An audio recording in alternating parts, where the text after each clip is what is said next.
ते स्वातंत्र्य दिन आज साजरा करतोय आपण, देशाला काय शुभेच्छा द्याल? सोलापूरला काय शुभेच्छा? आज स्वातंत्र्य दिनानिमित्त सोलापूरला, महाराष्ट्राला, देशाला मनापासून शुभेच्छा देते। आज या मातृभूमीचा वाढदिवस आहे आणि तो आपण साजरा करत असतो। तो साजरा करत असताना या गोष्टीचा अभिमान वाटतो की सोलापूरने 10 वर्षानंतर आज सोलापुरात काँग्रेसचा खासदार आहे। त्या लोकशाहीच्या मंदिरात पहिलं पाऊल घेताना हीच जाणीव होते विनम्रतेपूर्वक की आपण लोकांसाठी काम करतो। देशसेवा ही सर्वात मोठी, सर्वश्रेष्ठ सेवा असते। सगळ्यांच्या नशिबात नसतं की बॉर्डरवर जाऊन लढावं, पण आपल्या घटनेने, आपल्या संविधानाने, आपल्या लोकशाहीच्या पद्धतीने आपल्याला लोकसभा दिली जी लोकांसाठी आहे। आणि खरं तर लोकप्रतिनिधी खासदार म्हणून जरी निवडून आलो तरी शेवटी आपण लोकांचे सेवक असतो। ही भावना आपल्या आणि ही संकल्पना जी आपल्या संविधानाने दिली ती अतिशय सुंदर अशी आहे आणि आज त्या माध्यमातूनच आपण सगळे काम करत आहोत। पण कुठेतरी या संविधानाला आज जे सत्ताधारी आहेत ते खतरा पोचवत आहेत, ते संविधान बदलण्याचा कट कारस्थान करत आहेत। बाबासाहेबांनी दिलेलं, संविधानाने दिलेलं जे आरक्षण आहे ते खाजगीकरणाच्या माध्यमातून संपवण्याचा षडयंत्र हे सरकार करत आहे। अनेक असे विषय आहेत जे लोकशाही आणि संविधानाच्या बाहेरचे, म्हणजे विरोधातले आणि बाह्य विषय आहे, जे हे सरकार त्यांचा अजेंडा पुश करण्यासाठी करत आहेत। अशा वेळेस आपले महात्मा गांधी आणि अनेक असे ज्यांनी या देशासाठी लढा लढला आणि त्यांची जी विचारसरणी आहे, एक सेक्युलर विचारसरणी, एक सर्वधर्म समभावचा पिंड आहे आपल्या देशात। हे इलेक्शन त्या दृष्टिकोनाने महत्त्वाचं होतं कारण का भाजपनी देशभरात साम दाम दंड भीती ईडी पैसे सगळं वापरून सुद्धा लोकशाहीचा विजय झाला। ह्याचा अर्थ असा आहे की तुम्ही तुमची विचारसरणी भारत देशाच्या लोकांवर थोपवू शकत नाही। आमची विचारसरणी सर्वधर्म समभावाची आहे, आमची विचारसरणी ही संविधानावर चालणारी आहे, आमची विचारसरणी ही लोकशाहीला मानणारी आहे। आणि भाजपनी कितीही प्रयत्न केला तरीही विचारसरणी कधी संपू शकत नाही। तो आपल्या भारत देशाचा पिंड आहे। ह्या वेळेस तो लोकांनी सिद्ध केला आणि एवढ्या मोठ्या प्रमाणात लोकशाहीच्या सोबत लोक उभी राहिली आणि लोकांनी लोकशाहीचा विजय करून दाखवला।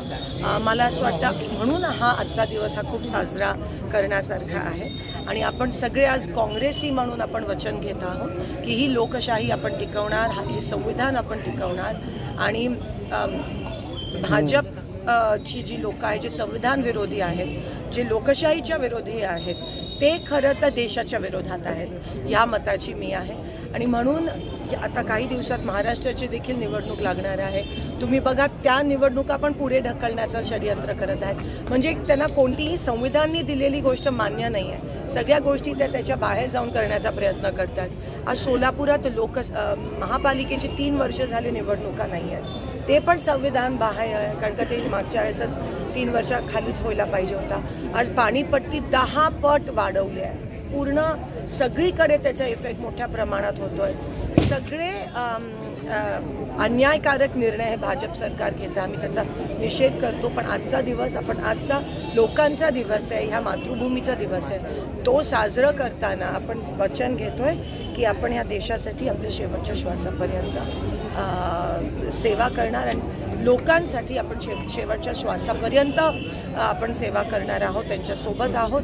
हा काँग्रेसचा पिंड आहे आणि तो आमच्याकडून, तो हक्क आमच्याकडून कधीही कोणी खेचू शकणार नाही। स्वातंत्र्याच्या 78 वर्षांनंतर देखील राज्यातले अनेक समाज जे आहेत ते अस्वस्थ आहेत, मराठा समाज असेल, धनगर समाज असेल, आणि त्यांचा महत्त्वाचा सरकारवरती विश्वास दिसत नाही आहे, ते लोक सरकारवरती विश्वास ठेवणार तयार नाही आहे। या समाजांच्या अस्वस्थताकडे आणि सरकारवर नसलेल्या विश्वासाकडे नाही, नक्कीच मी हा विषय लोकसभेत पण मांडला आणि महाराष्ट्रात एक तणाव मुद्दामून वाढवण्याचा आणि संतुलन बिघडवण्याचा प्रयत्न करते। राहुलजी गांधी खूप दिवसापासून आम्ही मागणी करतोय की जाती जनगणना झाली पाहिजे, त्याशिवाय कोणतेही आरक्षण शक्य नाही आहे। महिला आरक्षणापासून देखील ते मराठा धनगर आरक्षणापर्यंत हे शक्य नाही आहे। मला माहीत नाही सरकार हे का करत नाही आहे आणि म्हणून मुद्दाम ह्या देशाच्या वंचित लोकांना देशाच्या संपत्तीपासून दूर ठेवण्याचा कट कारस्थान भाजप मोदींचं भाषण सुरू आहे आता लाल किल्ल्यावरनं. ते असं म्हणतात की 2047ला भारताला विकसित भारताकडे नेऊन द्यायचं. त्यांचा संकल्प ते मांडतात. त्या भाषणाकडे, त्या संकल्पाकडे आपण कशा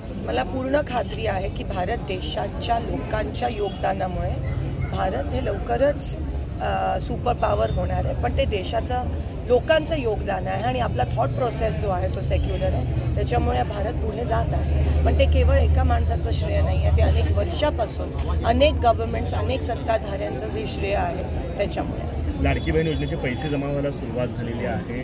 लाडकी बहीण म्हणून किती आनंद आहे आणि सरकारला काय? मला असं वाटते लाडकी बहीण योजना हे एक पॉलिटिकल स्ट्रॅटेजी आहे, स्टंटबाजी आहे. आणि बहिणींना अर्थात सन्मान होत असेल या माध्यमातून, ठीक आहे. पण खरं तर भाजपची मानसिकता ही महिलांच्या विरोधातली आहे. ती लाडकी बहीण कधीही सावत्र बहीण होण्याची शक्यता आहे इलेक्शन नंतर. पण ते म्हणतात की लाडकी बहीण योजनेला मी पैसे देतोय, मात्र त्यांचेच आमदार, रवी नानासारखे आमदार असतील, साताऱ्याचे आमदार असतील, ते लोक म्हणतात की जर तुम्ही मतदान नाही केलं तर तुमचे पैसे परत करून देऊ. त्याच्यावरूनच कळतं की त्यांची कोणत्या पद्धतीची मानसिकता आहे. लाडक्या बहिणीच्या सोबत लाडका शेतकरी, लाडका रोजगार, आपला काम करणारा कामगार असेल, असे अनेक लाडके आहेत. पण सगळ्यांच्या ही फक्त पब्लिसिटी स्टंट आहे. आणि जे मध्य प्रदेश सरकारने केलं, पण आता लोक खूप हुशार झाले. लोकांना माहिती आहे की हे खेळ फक्त इलेक्शनपुरती असतात. एक स्थिर सरकार देणारं काँग्रेस महाविकास आघाडीच लवकर तुम्हाला महाराष्ट्रामध्ये सत्ता आलेली दिसेल.